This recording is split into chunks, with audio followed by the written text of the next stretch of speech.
Assalamualaikum warahmatullahi wabarakatuh. Alhamdulillahi wa kafa wassalatu wassalamu ala nabiyil mustafa wa ala alihi wa sahbihi an sidqi wal wafa wa ba'd. Faqala Allah ta'ala fi kitabihil karim, a'udzu billahi minasy syaithanir rajim. Bismillahirrahmanirrahim. Syahrul Ramadan alladzi unzila fihi al-Qur'an hudan linnasi wa bayyinatin minal huda wal furqan. Wa qala wa laqad yassarnal qur'ana lidzikri fahal min muddakir. Wa qala an-nabiy sallallahu alaihi wasallam khairukum man ta'allamal qur'ana wa 'allamah. Shadaqallahul azim wa shadaqan nabiyyun karim. Pengurus DKM yang saya muliakan, Bapak Ibu, hadirin hadirat yang saya cintai karena Allah. Alhamdulillah, hari ini kita sudah berada di bulan Rajab dan sebentar lagi kita akan masuk bulan Sya'ban, kemudian Ramadan. Allahumma barik lana fi Rajab wa Sya'ban wa balighna Ramadan. Bulan di mana Al-Qur'an diturunkan. Bulan itu disebut juga Syahrul Qur'an, bulan Al-Qur'an. Karena di antara amal yang paling afdol selain puasa yang wajib dan juga yang wajib seperti sholat lima waktu, maka yang paling afdol selama Ramadan adalah at-ta'amulu au tafa'ulu ma'al Qur'an, berinteraksi dengan Al-Qur'an, baik membacanya, menghafalnya, memahami maknanya, tafsir dan isi kandungan Al-Qur'an. Salam dan salam semoga senantiasa terlimpah dan tercurah buat junjungan kita Nabi tercinta Nabi Muhammad sallallahu alaihi wasallam yang mengajar kita untuk mengisi Ramadan ya dengan Al-Qur'an. Nah, karena itu kesempatan kali ini ya dalam hal inilah menyambut Ramadan kami menawarkan satu metode menghafal Al-Qur'an yang kita sebut menghafal Al-Qur'an semudah menggerakkan jari tangan. Nah, saya harapkan ini ada imam enggak? Imam masjid. Mesti ini nih, mesti hadir. Nanti bisa metode ini diterapkan kepada jemaah atau kepada anak-anak, kepada santri untuk menghafal Al-Qur'an atau untuk antum sendiri menghafal Al-Qur'an. Tapi metode ini tentu saja karena waktu yang singkat kita sampaikan secara garis besar. Di sini saya membawa beberapa santri, ada 4 santri, ya karena kendaraannya kecil hanya muat 4. Kalau kendaraannya gede saya bawa 40 nih Pak. Jadi antum nanti boleh request, tanya-tanya mereka ini. Ya di antara mereka ini dari berbagai latar belakang, berbagai daerah. Jadi metode di pondok pesantren yang diterapkan ingin kita share biar jemaah semuanya bisa menghafal dengan metode. Ya. Saya mengajak jemaah sekalian untuk memegang Al-Qur'an ya. Karena nanti mau ngetes nih santri. Silakan kalau ada Al-Qur'an dekatnya diambil, Pak. Kecuali yang yang sudah hafiz dan hafizah enggak usah. Nah, ini kayaknya enggak ada yang megang Quran, berarti saya berhusnuzon antum sudah hafiz semua ini. Metode kita itu menggunakan jari tangan. Seperti kita habis sholat, kita berzikir dengan baca subhanallah ya, tasbih, tahmid dan takbir 33 kali itu menggunakan tangan. Kalau saya dari sini dari bawah, subhanallah, subhanallah. Subhanallah, subhanallah, subhanallah, subhanallah, subhanallah, subhanallah. Subhanallah, subhanallah, subhanallah, subhanallah. Kalau Bapak enggak tahu dari atas ya. Kalau saya dari bawah. Nah, ini kita pakai untuk menghitung ayat yang kita hafal. Oh ya, Al-Qur'annya ini Pak standar Indonesia coba. Kalau yang standar Indonesia yang itu standar Indonesia bukan? Karena nanti terkait dengan baris, halaman. Ya, ibu-ibu barangkali kalau yang standar Indonesia lebih enak daripada Madinah karena dia ada tanda wakaf. Kemudian setiap halaman itu habis, ayatnya habis. Jadi dia halaman pojok. Jadi setiap pojok awal itu awal ayat, akhir halaman akhir ayat, dan halaman berikutnya awal ayat lagi. Nah, kalau Al-Qur'an kita yang model lama itu yang agak bulat-bulat itu kaligrafinya itu kadang-kadang satu halaman belum habis ayatnya. Nah, ini belum standar ya. Standar Indonesia yang sudah ditashih oleh pentashih Al-Quran Kemenak. Ada 9 ya panitianya itu. Menggunakan jari tangan, jadi kita tandain setiap ayat di ruas-ruas jari. Jadi jari kita ini 5, jadi 6.236 ayat ini hanya di 5 jari ini. Setiap jari ada 3 ruas jari, yaitu jari kelingking, manis, jari tengah, jari telunjuk. Ini 3 kita hitung. Tapi kalau untuk jari jempol 2. Jadi 3. 1, 2, 3. Nah, jari manis 4, 5, 6. Jari tengah 7, 8, 9. Jari telunjuk 10, 11, 12, 13, 14 jari jempol. Dah, itulah jumlah ayat paling panjang dalam Al-Quran, hanya 14 ayat setiap surat. Ini konsepnya. Jadi konsepnya 14 ayat. Tetapi dalam prakteknya kan ada yang 200 ayat. Al-Baqarah 246.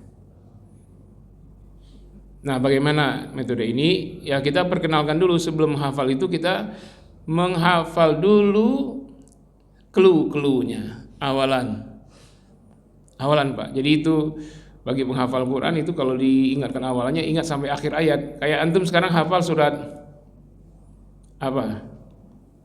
An-Naba misalnya. Saya bilang amma, nyambung nggak sampai habis? Nyambung. Itu clue-nya kita perkenalkan. Kayak anak-anak misalnya, kul, kita di Al-Ikhlas misalnya, kul huwallahu ahad. Nah, clue-nya itulah yang disebut dengan awalan. Kayak kita menghafal Al-Baqarah misalnya, clue-nya dulu, alif lam mim dzalika alladzina walladzina ulaika inna khatama wa minan nas yukhadi'una fi qulubihim wa idza qila ala wa idza qila wa idza laqu. Itu udah 14 ayat tuh udah. Nah, itu metodenya. Nanti coba kita silakan. Ada mic enggak, Pak, untuk santri ini? Antum boleh request ya. Ini saya sudah terapkan metode ini di surah Al-Baqarah. Nanti antum tes aja nih santri-santri ini, terutama di surah Al-Baqarah, karena Al-Baqarah ini paling sulit. Ayatnya paling banyak, setiap ayatnya panjang-panjang. Bahkan ayat yang paling panjang dalam Al-Quran itu ada di Al-Baqarah, yaitu ayat 282. Nah, mereka akan menghitung ayat itu pakai jari. Konsepnya seperti mendownload file di internet. Kita punya file, kita ingin apa? Kita download. Kita download saja. Nanti hasilnya kalau sudah 100% successful. Nah, ketika sudah terdownload, maka kita buka file kita, terbacalah apa yang sudah di-download tersebut. Ya, kalau nggak tahu istilah download, fotokopi dah. Apa yang difotokopi sama dengan aslinya. Jadi dia tidak memberikan beban berat pada otak untuk mengingat. Karena konsepnya ayat itu sudah ada di ruas jari tangan. Jadi seolah-olah mereka melihat. Jadi bukan mengingat, tapi melihat. Jadi melihat ada ayat di jari-jari ini. Bingung ya? Gimana? Nah, kita lihat aja ya, ini hasilnya. Kalau training ini biasanya 3 jam untuk teorinya, baru tanya jawab sekitar 1 jam. 4 jam lengkapnya lah untuk paham detailnya. Tapi sebagai motivasi awal bolehlah kita terapkan. Dan nanti kalau ada yang berminat di Ramadan atau menjelang Ramadan, kita bikin training lah. Ya, mungkin di Masjid Al-Kautsar, semua klaster kita utus tiap DKM 5 orang sama imam-imam masjid yang akan mengajarkan metode ini ke anak-anak di setiap masjid-masjid. Jadi cara menghafal Quran tidak lagi pakai cara manual, kita sudah pakai metode. Karena ini insya Allah metodenya cepat hafal Quran dengan detail, dengan rinci. Dan ini penting untuk pendalilan. Karena dalil utama dalam Islam tidak ada yang lain kecuali Al-Quran. Baru hadis, baru qaul sahabat, baru qaul tabi'in, tabi'in, baru para ulama. Jadi kadang-kadang ada yang jomplang, lompat dia, belum lihat Al-Quran, langsung kata motivator. Jadi dalil kata motivator. Coba kita lihat nih anak-anak sekalian, coba baca Al-Quran surat Al-Baqarah ayat 15, 29, 43, 57, 99. Berapa tadi? Antum cek coba. Antum cek ya. 15, 29, 43, 57, 99. Ingat nggak berapa tadi? 15, 29, 43, 57, 99. Surat Al-Baqarah. Tafadhol. A'udzu billahi minasyaitonir rajim. Enggak ada lagi mic-nya. Bismillahirrahmanirrahim. Allahu yastahzi'u bihim wa yamudduhum fi tughyanihim ya'mahun. 29. Huwallazi khalaqa lakum ma fil ardi jami'an thumma istawa ila as-samaa'i fasawwahunna sab'a samawat. Pindah sini. Pindah tempat. Sini mic-nya pendek. Sini pindah ke sebelah sini. Kan lebih jelas karena di ibu sebelah sini tutup hijabnya, sini buka. Kelihatan Bu ini? Anak-anaknya kelihatan Bu? Ibu ini anak-anak ini umurnya sudah 17, 16 Bu. Anak gadis ibu berapa umurnya? Coba tadi berapa tadi? 29. Dicek antum betul nggak tadi? 43 coba.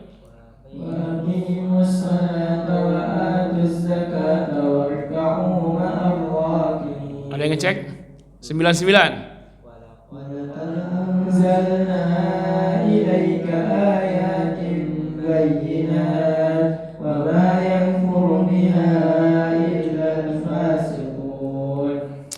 Ustadz ini udah rencanain tadi, udah janjian mau nanya ini. Nah sekarang bapak-bapak nanya dah, silakan. Ibu-ibu mau nanya boleh. Boleh nanya nyambung ayat, baca ayat sekian, atau ibu bapak sebutkan aja terjemahnya apa, suruh bacakan ayatnya. Kalau begini isinya apa ayatnya di surah Al-Baqarah dulu ya. Karena kami terapkan dulu di Al-Baqarah supaya nanti mudah untuk diterapkan di surat lain. Karena Al-Baqarah kan paling sulit. Kalau sudah yang paling sulit bisa, yang lainnya lebih mudah. Silakan, ada yang mau request?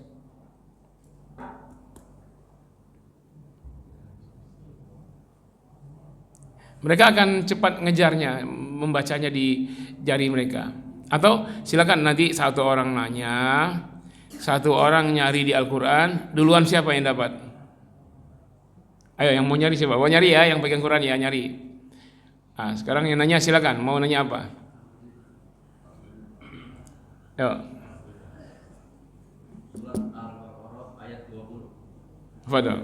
Al-barqu yakhtafu absarahum kullama adaa'a lahum mashaw fihi wa idza adlama 'alaihim qamu walau syaa'a Allahu ladhaba bisam'ihim wa absarihim innallaha 'ala kulli syai'in qadir. Mana, Ustaz?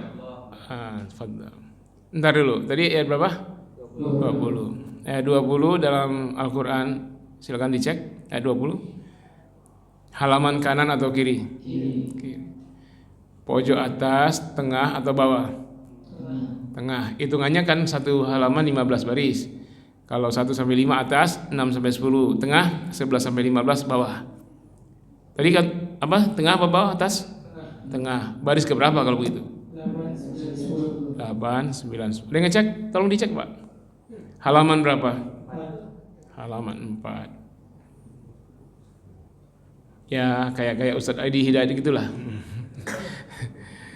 Ayo ada yang lain silakan. Benar ya Pak? Ya mau request silakan.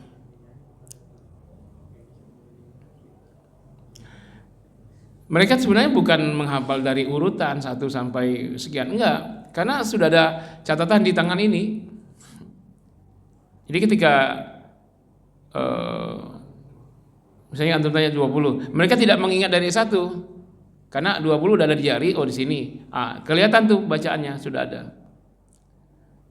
Karena sejak menghafal itu sudah dipindahkan dari Al-Quran ke jari. Memang yang dipindahkan cuman clue-nya saja awalan, tapi terbaca langsung. Tadi 20 yang terlihat langsung yakadu.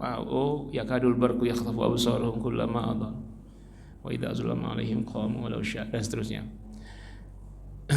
Lompat jauh sekalipun, Pak. Coba baca ayat 281.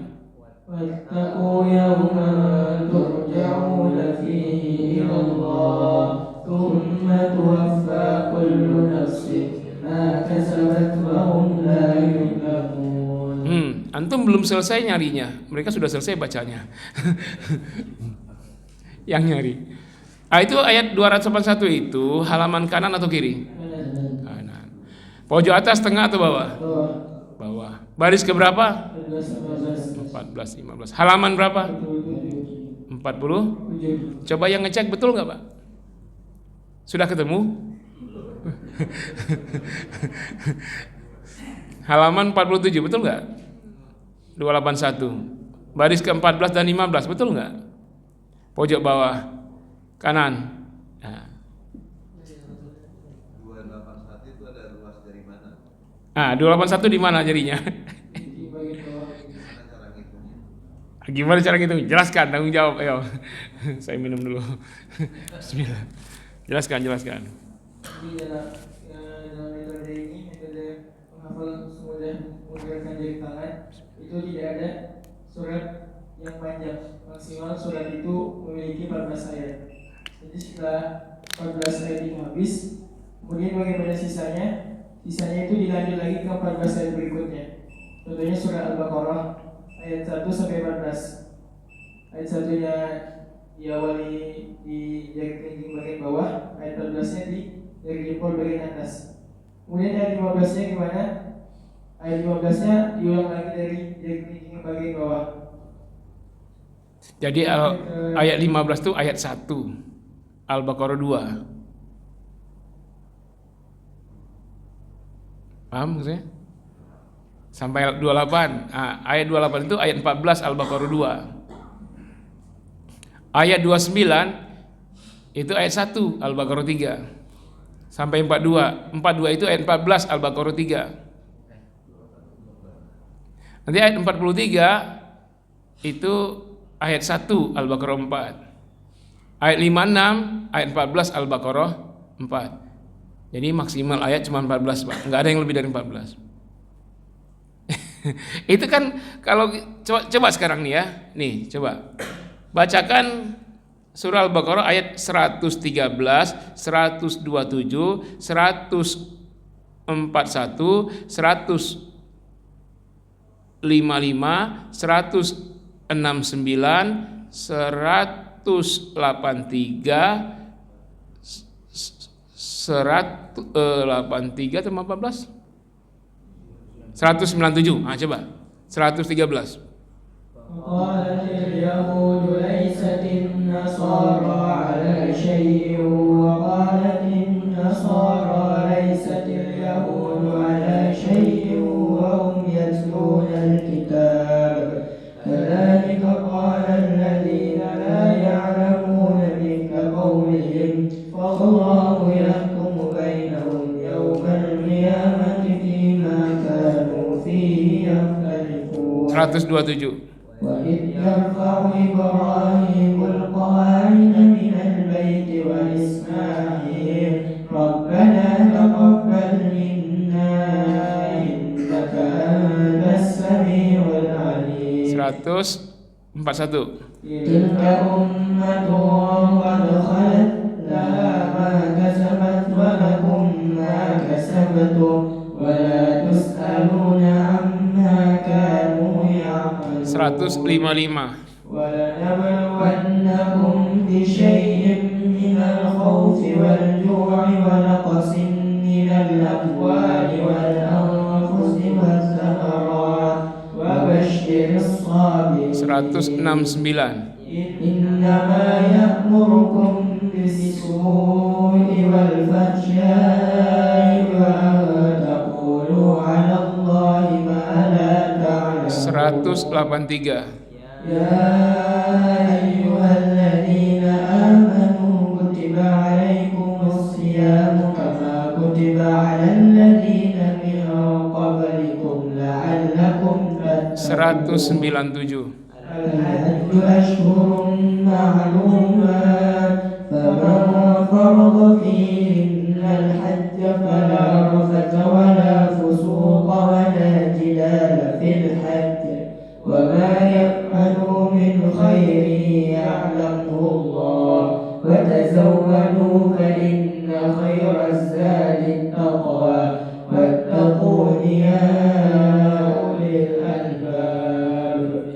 Kira-kira ini luar biasa apa enggak? Luar biasa ya. Tapi ini biasa-biasa saja, Pak. Mereka itu hanya membaca ayat 1. Bukan ayat, kan tadi 197, 183, 109 berapa? Enggak, itu cuman angka di ayat, tapi di jarinya cuma ayat 1, Pak. Itu persis kayak orang baca gini nih, baca gini ya, dengar. Coba misalnya di juz 30. Amma yatasaalun wan nazi'ati gharqa abasa wa tawalla idza syamsu kuwirat idza samaa'u fatarat wailul lil mutaffifin idza samaa'u syaqqat. Ada istimewanya enggak? Kan cuma baca ayat 1 tiap surat. Nah, mereka tadi hanya baca ayat 1. Kan orang kalau belajar Al-Quran menghafal, ayat 1 itu menjadi mudah semua. Ya kan? Coba antum dari misalnya Al-Adiyat wal 'adiyati dhabha, Al-Qari'ah. Terus Al-Kautsar, At-Takatsur, Alhaakumut Takatsur, kan ujung-ujungnya awalnya nggak terlalu sulit kan? Ini konsepnya, Pak. Boleh dites antum kalau masih masih penasaran. Mau ibu-ibu mau nyawer boleh juga. Ini 2.000 nyawernya 2.000. Yang bisa jawab boleh. Nggak apa-apa, sedekah dengan hafiz Quran. Ya, silakan. Ada yang mau ngetes lagi boleh. Ini saya tawarkan supaya nanti menjelang Ramadan atau mau kapan saja kita trainingkan, nanti dipusatkan di Al-Kautsar, setiap klaster kirim 5 orang, ketua DKM, sekretaris, imam masjid, marbot dan guru TPQ. Minimal tuh berapa klaster di sini? Gabungin semua di Al-Kautsar. Ada berapa klaster nih, Pak? Banyak ya? Setiap klaster ada musola, ada masjid. Nah, minimal 5. Training kita, trainingnya paling 3 jam. Mau dilengkapi jadi 4 jam lah dengan tanya jawab. Cari aja waktu libur. Nanti Isra Mi'raj kan tanggal merah tuh. Boleh aja di koordinasi. Nah, biar nanti terutama nih guru TPQ-nya sama imam-imam masjid. Biar mereka bisa ngajarin rutin jemaah-jemaah. Mereka ini tidak terikat dengan urutan ayat. Coba bacakan supaya Bapak Ibu bisa ngitung juga dan bisa nyimak. Yang pendek dulu.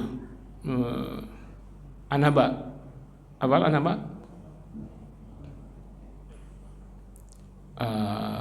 An-Naba jadi kelamaan. Coba tadi At-Takatsur coba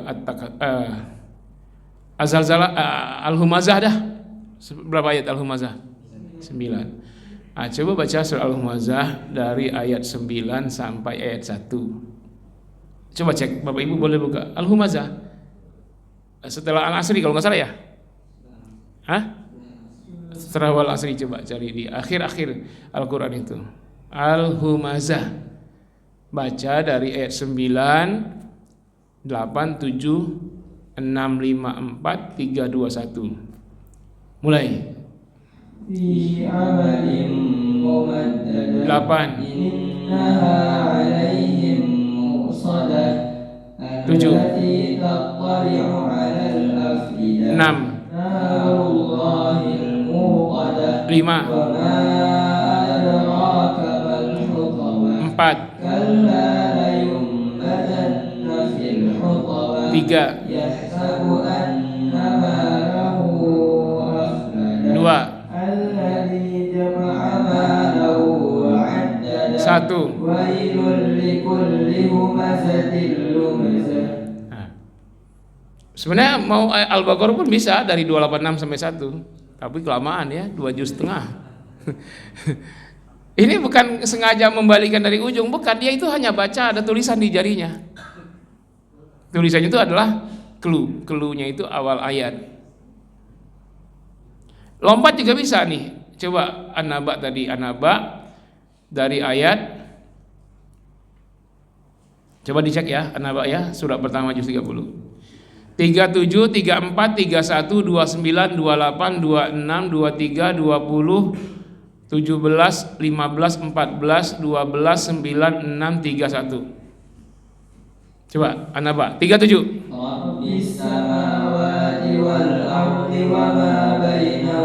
Cek Pak, cek. 34, 31, 29, 28, 26, 23, 20. Dicek Pak, dicek. 17, 15, 14,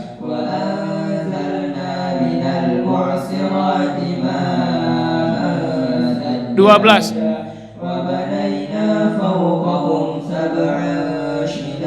9, 6, 3, 1.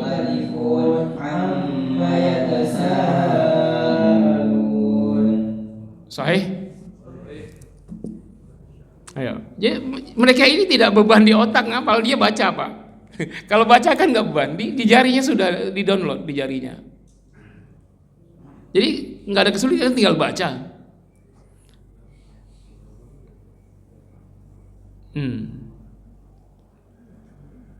Nah, coba kalau metode ini nyebar ke seluruh dunia gimana? Anak-anak kecil kita hafal Quran. Ini kan sudah Al-Quran mukjizat. Di dunia ini yang paling banyak kitab suci dihafal Al-Quran. Tapi kalau Injil atau Bible, tanya aja di dunia ini berapa orang yang hafal Bible. Nah, sekelas pastor aja sulit dicari. Sekelas paus pun apa iya hafal Bible. Karena Al-Quran ini mukjizat. Tidak peduli dia anak-anak, bahkan kakek-kakek bisa hafiz 30 juz. Karena dia bukan terkait dengan IQ, bukan akademis, nggak ada kaitan dengan kognitif. Karena pengalaman saya punya santri kelas 7, kalau ditanya 5 tambah 4 nggak tahu. Tahu? Nggak tahu. Maksud saya kemampuan IQ-nya. Tapi kalau tanya 5.000 tambah 4.000 tahu dia. Jajan itu. Tapi dia bisa 1,5 tahun hafal 30 juz. Jadi perkara ayat Al-Quran perkara qalbu. Kalau hati udah terbuka dengan Al-Quran, maka hijab penghalang dengan Quran itu terbuka juga. Nggak ada maksiat, pikiran bersih, ibadah rajin, condong sangat kepada Al-Quran, sangat cinta, itu cepat hafal. Bagaimanapun hebatnya IQ profesor aja, kemarin udah banyak tuh profesor turun gunung ya. Coba suruh Pak profesor yang guru besar itu menghafal Quran 30 juz dalam waktu 3 bulan. Agak sulit mereka Pak. Kecuali kalau mereka sudah melalui proses tadi itu, kolbunya bersih, niat suci. Nah, Quran nyambung dia. Maka proses Quran itu seperti mendownload ke kolbunya. Kan Nabi tidak pernah menghafal Pak. Nabi langsung aja 165 ayat surat Al-An'am sekali turun, panjang-panjang itu 1 juz lebih. Semalam itulah, bukan semalam, satu waktu itu malam Jibril turun kamar Nabi sebentar, Jibril langsung naik lagi. Nabi nggak panggil Jibril, jangan pergi dulu, saya lupa nih ayat 150, nggak ada. Langsung aja, karena memang Nabi ada file di kolbunya itu yang kita tidak punya. Tapi kita pun punya hati yang bisa juga ya tidak sama dengan Rasul, tapi nggak juga terlalu bodoh kan. Maksud saya untuk menghafal Quran. Ayo, masih penasaran silakan. Untuk isi kandungannya juga kita bisa langsung supaya dalilnya tepat misalnya. Coba dalil Kalau puasa pasti populer ya. Orang bunuh di Kisos, surah apa? Bunyinya apa? Ya ayyuhalladzina amanu kutiba alaikumul qisasu fil qatl al-hurru bil hurri wal 'abdu bil 'abdi wal untha bil untha faman 'ufiya lahu min akhihi shay'un fattiba'un bil ma'ruf wa ada'un ilayhi bi ihsan dzalika takhfifun min rabbikum wa rahmah faman i'tada ba'da dzalika falahu 'adzabun alim. Ayat berapa tadi? Ada di halaman kanan atau kiri? Pojok atas, tengah atau bawah? Halaman? 27. Ada yang ngecek nggak? Halaman 27 tuh, 178. Baris ke berapa? 7 sampai 11. 7, 8, 9, 11. Nah, penting kan ini jadi tahu ayat, tahu ini. Ayat menggandengkan perintah sholat dan zakat dalam surah Al-Baqarah ada berapa kali? 5 kali. Sholat, zakat, aqimus sholah wa atuz zakah itu. Ayat berapa saja 5 kali itu? 43, 110, 177, 277. 5 kali. Aqimus sholah itu digandengkan. Yang menggandengkan haji dan umrah berapa kali? 2 kali. Ayat berapa? 158, 158.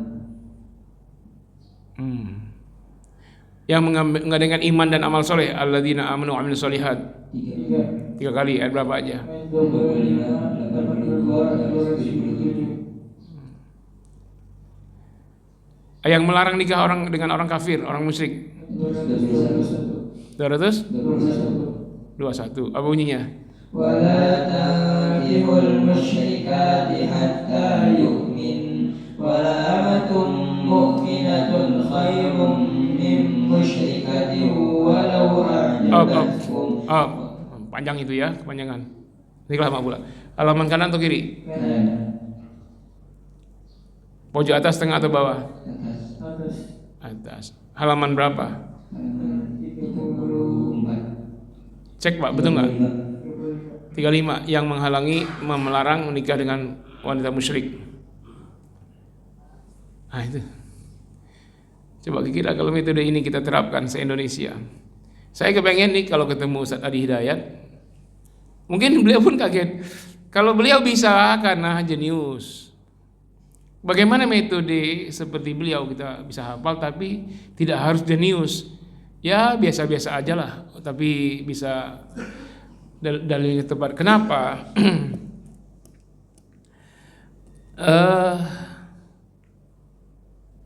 Karena kita sering mendengar ustadz lompat dalil. Dia pakai hadis lalu dia melupakan Al-Quran. Bukan saya menuduh, tapi ini fakta ya.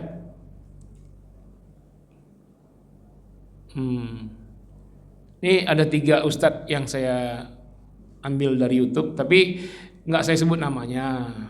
Antum dengar aja suaranya, tapi nggak usah sebut namanya ya.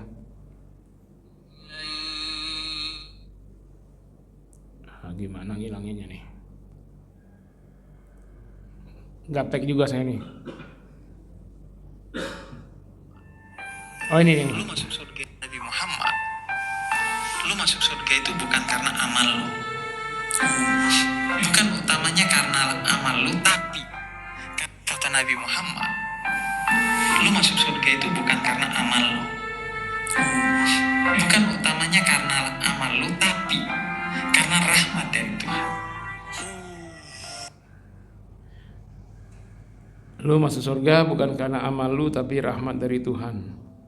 Akhir zaman ini jangan mengandalkan sholat banyak, belum tentu diterima. Jangan mengandalkan banyak baca Quran, belum tentu diterima. Tetaplah sholat, tetaplah baca Quran, tapi jangan belanggu sama amalan itu. Masih ingat Nabi ngomong apa? Kamu masuk surga bukan karena amalmu. Masih tahu hadis Bukhari? Terus apa kata Nabi? Aku pun masuk surga bukan dengan amalku, tapi dengan rahmat Allah. Rahmat Allah itu. Kok tahu, Pak?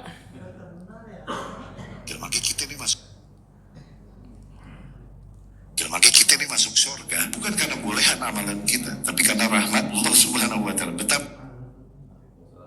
Maka kita ini masuk surga bukan karena bolehan amalan kita, tapi karena rahmat Allah Subhanahu wa taala. Bagaimana, Pak? Ini 3 aja ya, nggak usah banyak. Satunya dari Ustadz yang agak kesyiahan, satunya dari yang aku dari Nahdien tapi ke arah tasawuf filsafat dan tarekat, yang satu salafi. Kontennya sama walaupun redaksinya berbeda. Dan ini juga pernah diungkapkan pertama kali oleh seorang profesor tafsir yang terkenal. Kesimpulannya sama, jangan katakan masuk surga karena amal solehmu, tetapi karena rahmat Allah. Ini ada dalilnya dari hadis Nabi SAW. Banyak hadisnya, antara lain ya Imam Muslim, la yudkhilu ahadam minkum amalhul jannata wa la yujiru minan nar illa birahmati minallah. Tidak masukkan dalam surga salah seorang kalian amal solehnya dan tidak pula menyelamatkan di neraka kecuali semata karena rahmat Allah. Kalau antum baca hadis itu gimana, Pak? Sama ya? Sama pendapatnya. Dan ini sudah viral dan ini sudah menjadi pemahaman semua orang, jemaah-jemaah. Dan mungkin di antara ustaz kita pun ada yang pernah ceramah begitu atau khutbah begitu di sini. Wallahu a'lam, saya tidak tahu. Saya rasa ungkapan ini tidak akan ada. Jangan katakan masuk surga karena amal solehmu, tetapi semata karena rahmat Allah.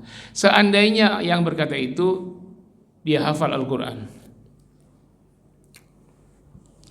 karena ada lebih 40 ayat menyebutkan masuk surga karena amal soleh. Gimana coba? Lebih 40 ayat. Seandainya dari 40 ayat lebih itu mereka hafal satu saja yang ayat itu mengatakan masuk surga karena amal soleh, mereka tidak mungkin gegabah mengatakan kalimat itu. Jangan katakan masuk surga karena amal soleh, tetapi rahmat Allah semata-mata. Jadi yang lain nggak ada peduli, yang penting rahmat Allah aja. Nah ini keliru. Ya, memang hadisnya seperti itu, tapi pemahamannya mesti dan hadis itu panjang. Ketika hadis itu panjang, yang diambil ujungnya saja kan jadi. Misalnya Allah berkata dalam surat An-Nahl ayat 32 surat 16, kata Allah, udkhulul jannata bima kuntum ta'malun, masuklah surga karena amal solehmu. Dalam surat Az-Zukhruf ayat 72 kata Allah, wa tilkal jannatul lati uristumuha bima kuntum ta'malun, itulah surga yang diwariskan untuk kalian karena amal soleh kalian. Dalam surah Al-A'raf 43 Allah katakan, wa nudu antilkumul jannatul lati uristumuha bima kuntum ta'malun, diserukan kepada mereka, itulah surga kalian, diwariskan untuk kalian karena amal soleh kalian. Dalam surah Al-Ahqaf ayat 14 kata Allah, ulaika ashabul jannah khalidina fiha jazaa'an bima kanu ya'malun, mereka itulah penghuni surga, kekal di dalamnya balasan atas amal soleh mereka di dunia. As-Sajdah ayat 19 ammal ladzina amanu wa 'amilus solihati falahum jannatul ma'wa nuzulan bima kanu ya'malun, adapun orang beriman dan beramal soleh untuk mereka surga ma'wa, karunia indah turun dari Allah, nuzulan bima kanu ya'malun, karena amal-amal soleh mereka di dunia. Kan antum kalau ditanya kenapa bapak beramal soleh supaya di akhirat masuk surga, apa keliru itu? Sesuai Al-Quran. Lalu kenapa muncul lafaz jangan katakan masuk surga karena amal soleh, tetapi karena rahmat Allah semata? Ini kacau kan? Wa basyiril ladzina amanu wa 'amilus solihati anna lahum jannat. Berilah kabar gembira pada orang yang beriman dan orang beramal soleh, untuk mereka surga-surga. Betapa banyak dalilnya.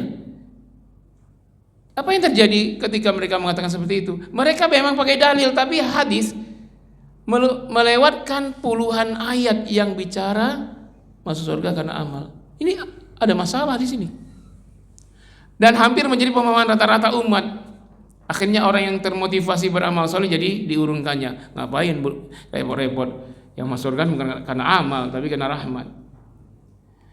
Ketahuilah Allah sangat memberi penghargaan tinggi dengan amal kita sekecil apapun.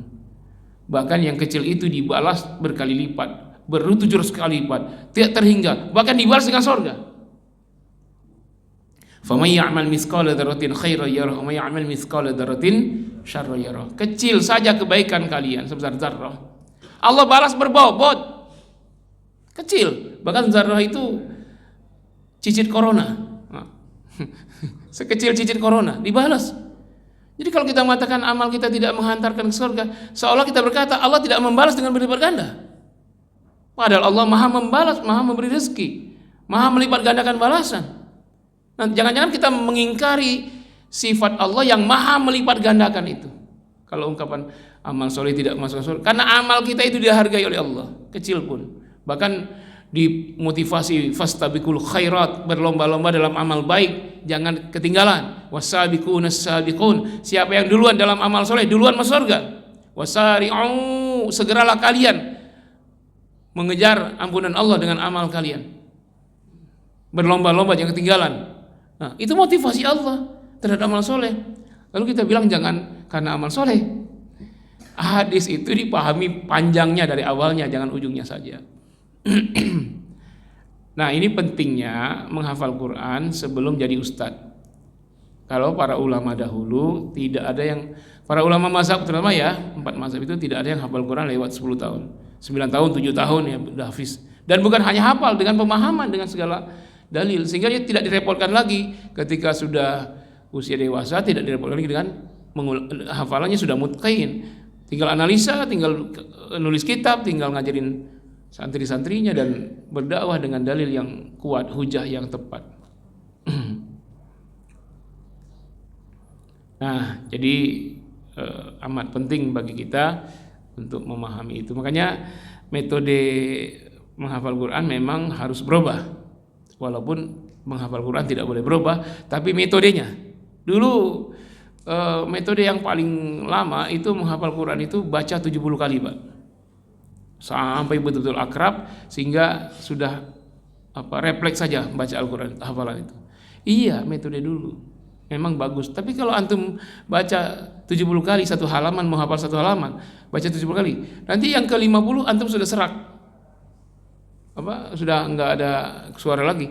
Nah, bagaimana menghafal berikutnya? Nunggu dulu, nunggu kembali pulih suaranya 3 hari lagi. 3 hari lagi, Bro.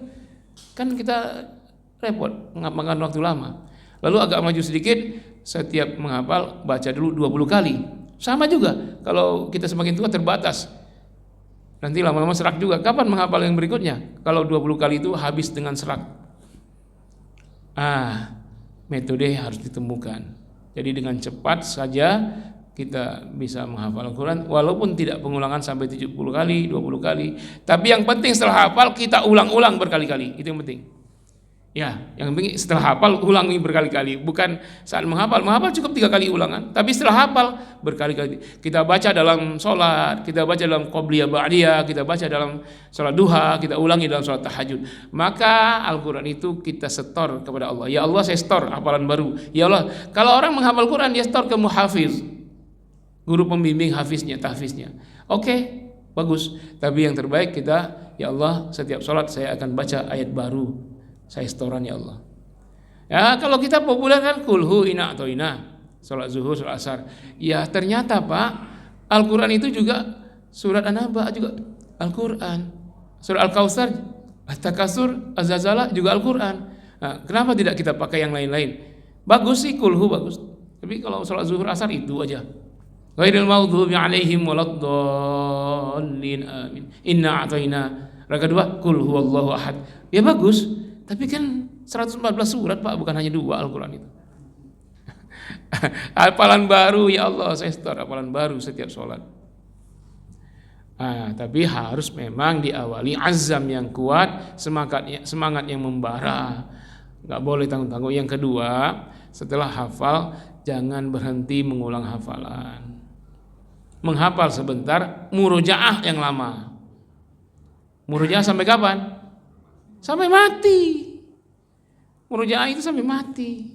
Ngulang hafalan Quran. Ya Bapak prioritas lah, kalau nggak bisa 30 juz ya juz 30 dulu. Iya kan? Pendek-pendek ayatnya kan. Walaupun 46 yang paling panjang itu surah An-Nazi'at di juz 30 46 ayat, tapi ayatnya pendek-pendek. Pakai jari cepat sekali itu kalau pakai jari. Tadi ya konsepnya tidak membebankan hafalan di ingatan otak kita karena sudah di-download di jari. Jadi sudah tinggal baca. Nanti kalau sudah terbiasa nggak lihat jari lagi udah. Coba nggak usah lihat jari. Nah, nggak usah lihat jari. Ya, ini tes nih. Ya pendek aja deh. Baca surat Al-Ma'un. Tapi dibalik dari ayat 7 sampai ayat 1 Al-Ma'un. Enggak usah pakai jari, langsung aja wahid iznan salasa. Wa yamna'un al-ma'un alladziina hum 'ura'un. 5. Alladziina hum 'an salatihim sahun. 4. Fawailul lil musallin. 3. Wa la yahuddu 'ala ta'amil miskin. 2. 1.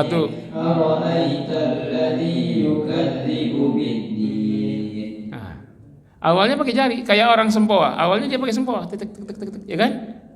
Nanti kalau berikutnya dia udah ingat aja sempoa itu gerak kiri, tapi dia nggak lagi pakai sempoa. Tapi udah terlihat sempoa itu di hayal dia, di depan dia, sempoa depan dia. Oh udah jawab dia. Nanti lama-lama nggak usah lagi hayal, langsung terjawab, udah terlatih terus. Kalau sempoa aja bisa begitu, miliar-miliar dihitung itu, ya kan? Kalau sempoa kan miliar-miliar Pak, cepat sekali itu. Al-Quran tidak sampai 1 miliar ayat, cuma 6.236 ayat. Tuh. Dan bagaimana caranya kalau sudah jadi hafiz Quran, imam di mana-mana, jadwal bertumpuk-tumpuk, masih sempat nggak murojaah? Khutbah, acara nikahan, sekarang mau haji nih, walimatus safar di mana-mana, akikah anak-anak libur kan, sunatahan kita nanti sunat sehat doa, habis waktu nggak sempat murojaah. Tetap bisa dengan metode ini, karena murojaah hafalan tidak butuh waktu lama. Coba kita lihat, coba ananda sekalian murojaah 3 juz. Kira-kira sampai Ali Imran ayat 42 dah. Berapa menit dapatnya? Al-Baqarah saja sudah 2 juz setengah sampai 286. Tambah Ali Imran sekitar 4 lembar lah ya, sampai ayat 42. Coba kita pakai timer. Bapak silakan, ada timer, stopwatch. Boleh dibuka Pak. Nanti saya hitung sampai 3, pencet mulainya. Ini alarm jam stopwatch ini. Ini ya.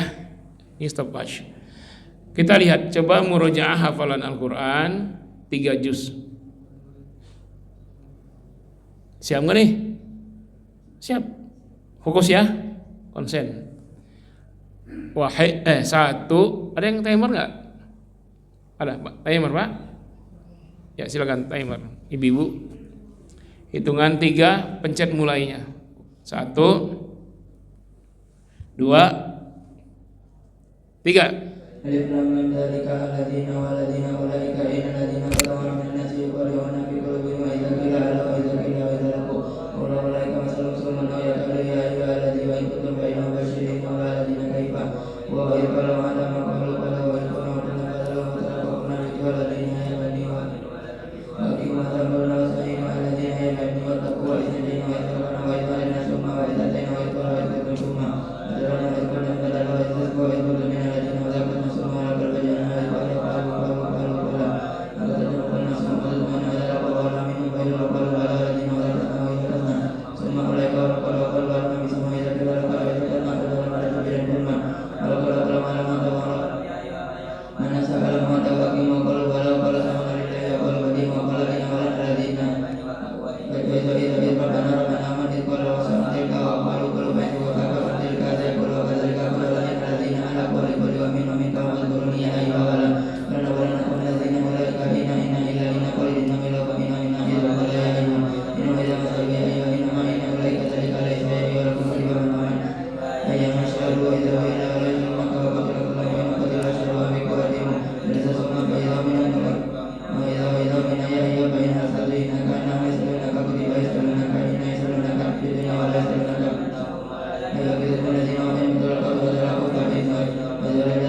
2 menit 8 detik 4 second. Benar sama? 3 juz. Mengulang hafalan 3 juz hanya 2 menit. Ya 2 menit 10 detik lah.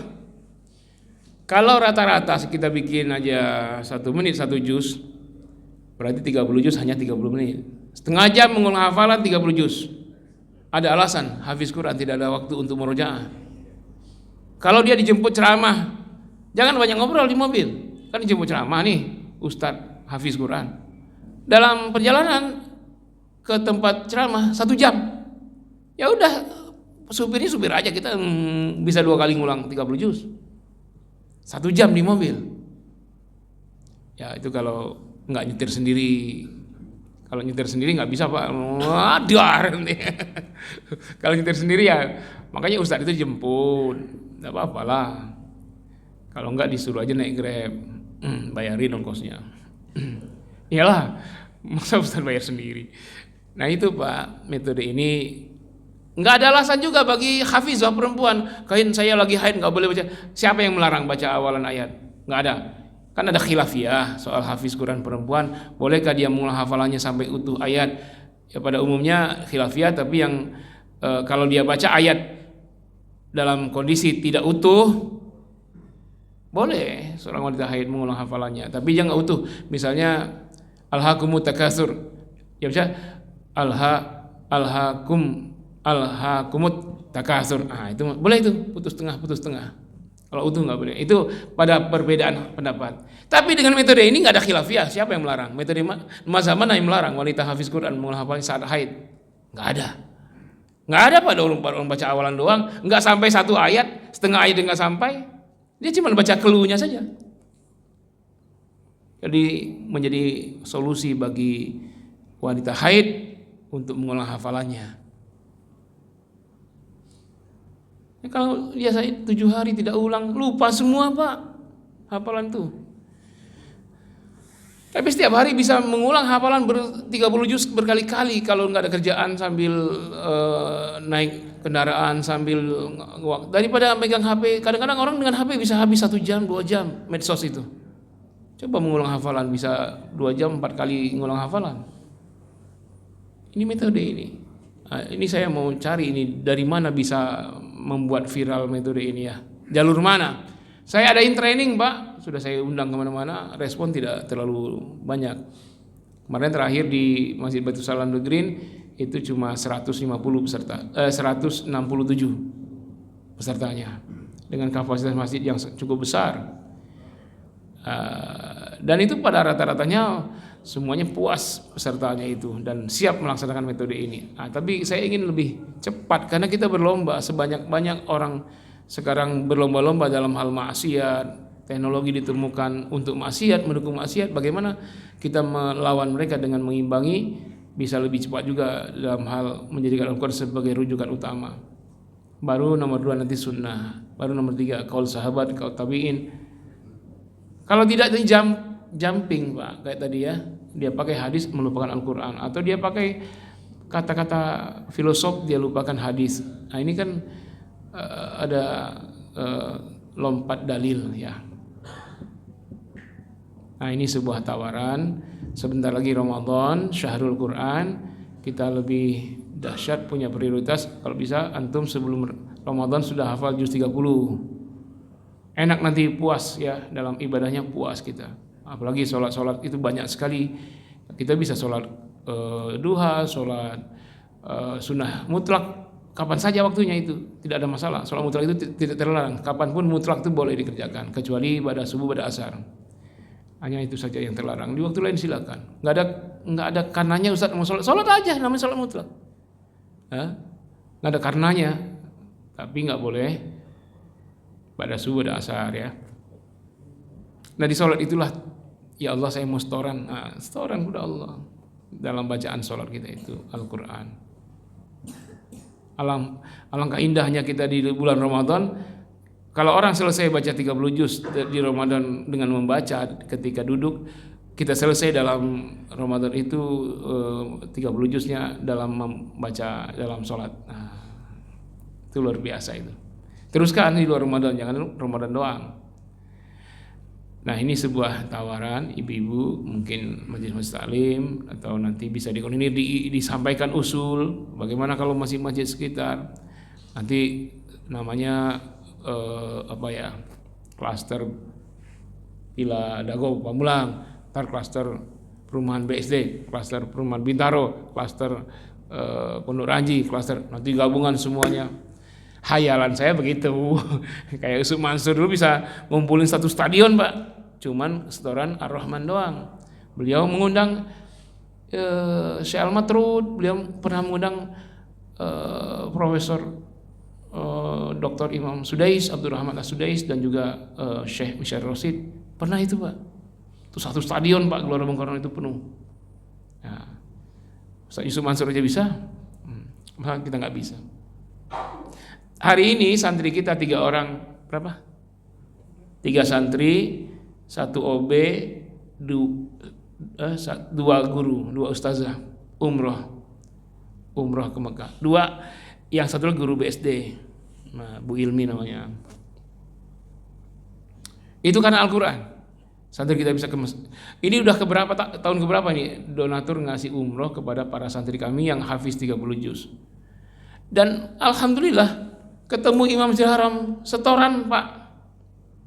Setoran ke Imam Masjidil Haram. Anak kita usia 11 tahun. Ini YouTube ya. Syekh Mekah Masjidil Haram.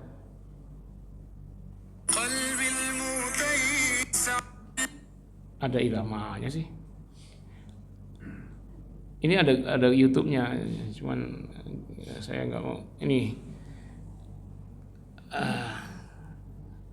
santri kita dibikin YouTube sama yang lain. Ya, setoran ke Imam Masjidil Haram usia 11 tahun. Itu hari kemarin, 2 hari sebelumnya. Hari kemarin anak kita yang 11 tahun itu disuruh nerima setoran hafalan orang lain. Nah, jadi dengar simaan dari jemaah lain dari Afrika, dari mana? Ini di foto-fotonya ya, bukan di video kan. Coba kalau di video kan ada suara. Ini foto-foto aja. Bahkan ini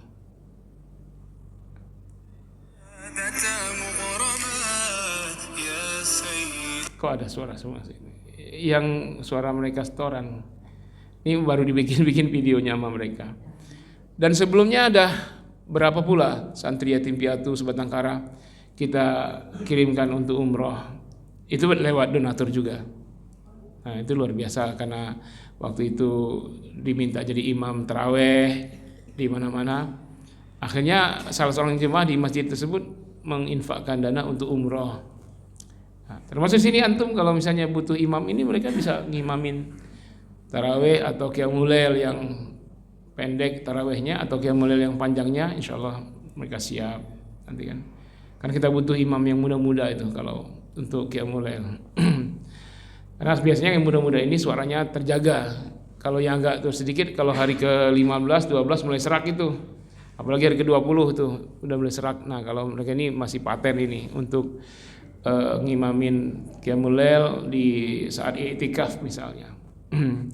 Kami pun siap, ini stoknya banyak yang hafiz Quran. Ini alumni corona, dulu kita lockdown itu dalam masa corona itu setahun berhasil meraih 30 juz itu 71 santri. Dan puluhan lainnya bukan tidak hafal tapi ada 25, 23, 27. Nah, sekarang sudah selesai mondok dan sekarang pada studi di Al-Azhar Mesir. Beasiswa anak-anak kita ini. Dan ada yang sudah masuk S2. Alumni corona dulu ya, alumni lockdown. Kami tidak libur. Semua pondok-pondok dulu diliburkan, Pak. Gontor, Temboro, Darun Najah liburkan semua itu. Hanya kami tidak libur karena memang kita lockdown ketat. Yang dari dalam tidak boleh keluar, yang dari luar tidak boleh masuk. Orang tua siapapun kalau dia mau datang ke pondok itu jaraknya 1 meter dari pintu gerbang dengan kondisi pintu gerbang ditutup, cuman suara doang dengan pakai masker lengkap. Saya pun tidak keluar selama setahun lebih lah. Untuk khutbah pun tidak. Tapi kami tidak jaga jarak setiap hari di pondok itu sholat 5 waktu, tidak dipisah-pisahkan, dempet-dempet, khutbah Jumat setiap Jumat, nggak ada masalah. Karena kami percaya dengan corona itu pasti nular. Karena dulu dihina-hina saya, Pak. Masa Ustadz percaya corona itu kan konspirasi. Masa Ustadz percaya? Kata pengurus masjid, Ustadz khutbah ya. Maaf Pak, ini masa pandemi corona, saya tidak bisa isi khutbah, saya tidak bisa keluar. Kalau saya keluar, nanti saya masuk. Ketemu santri lagi, saya bawa virus, saya bilang. Pak Ustadz percaya corona? Percaya Pak, saya bilang. Bukannya itu konspirasi itu awal-awal corona. Hampir semua masjid, ustadz-ustadz, DKM ngomongin corona ini konspirasi Pak. Masa percaya corona? Dihina-hina Pak yang percaya corona itu. Akhirnya banyak sekali ustadz tumbang, banyak kiai yang meninggal kan. Di masa corona itu ratusan bahkan hampir 1000-an kiai yang meninggal dunia. Karena rawan sekali. Dia ceramah begini, ini mic pernah dipakai protokol, muazin, imam lain, ustadz lain. Setelah semua pakai mic ini, si ustadz datang ceramah 1 jam. Dia pakai mic ini, di mic ini sudah ada corona, ada anaknya corona, cicitnya corona sudah ngumpul di sini. Nanti dia ngomong, makanya para ustadz banyak yang kena corona itu. Lalu ada ide pemikiran ini cara halus membunuh para ulama ini katanya. Itu semua spekulasi, benar atau tidaknya wallahu alam, tapi bahwa virus itu fakta itu sudah terjadi. Apakah dia beneran alamiah atau buatan? Sekalipun buatan yang mematikan, kayak racun, racun alamiah mematikan, racun buatan sama mematikan juga. Sekalipun konspirasi, corona itu bikinan, dikirim dari mana, dari Cina, dari Hong Kong, tapi dia sudah jadi kayak racun, ngapain kita hisap? Walaupun konspirasi. Makanya saya waktu itu ketat sekali 1,5 tahun kita tidak keluar. Nah, tapi hasilnya santri tidak dipulangkan, full semuanya, sampai 3 kali lebaran tidak pulang-pulang. Orang tuanya mulai demo-demo itu, anak kami tidak pulang-pulang nih, sudah 3 kali lebaran. Emang anak kami Bang Thoyib?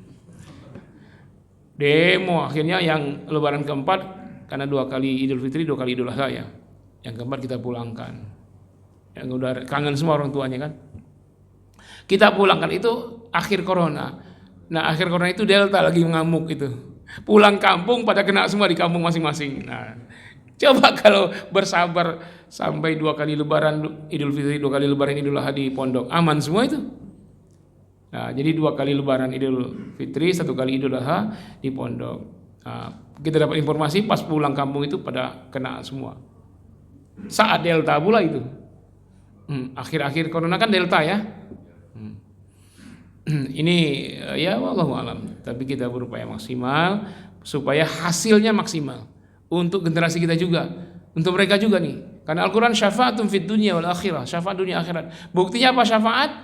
Mereka bisa berangkat umroh. Kita tanya ibunya, ini anak yatim sekarang ada namanya Fatih namanya. Apa bisa kamu berangkat umroh, berangkat sendiri? Tanya ibunya, enggak mungkin. Orang untuk makan susah. Tapi bisa ke umroh. Itu karena Al-Quran syafaat. Dapat kemudahan banyak. Ya.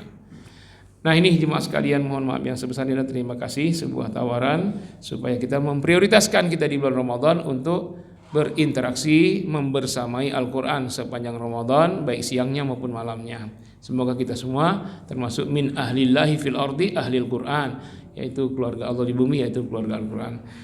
Terima kasih, mohon maaf. Subhanakallahumma wabihamdika asyhadu an la ilaha illa anta astaghfiruka wa atubu ilaik. Wassalamu alaikum warahmatullahi wabarakatuh.